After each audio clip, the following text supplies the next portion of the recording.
The persistent wind is also being blamed for a devastating fire today, which destroyed a home. 6 different departments helped fight the fire in the town of Christiana. And our Jenna Middaugh has more. Firefighters say this house was fully engulfed by the time they got here, and the strong winds made it difficult to put out.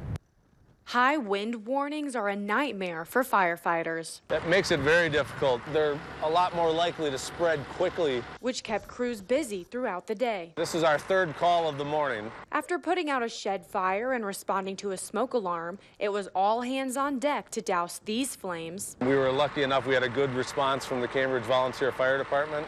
Also, neighboring communities gave us a very quick response. Firefighters say ash from a wood furnace blew onto a nearby shed, which caught fire and then spread to the house.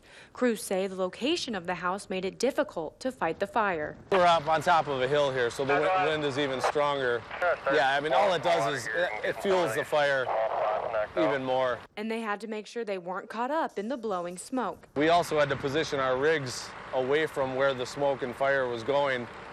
So we basically ended up setting up on 2 different locations here to attack the fire from 2 different sides. And while the home is a total loss, firefighters say no one was inside when the fire started.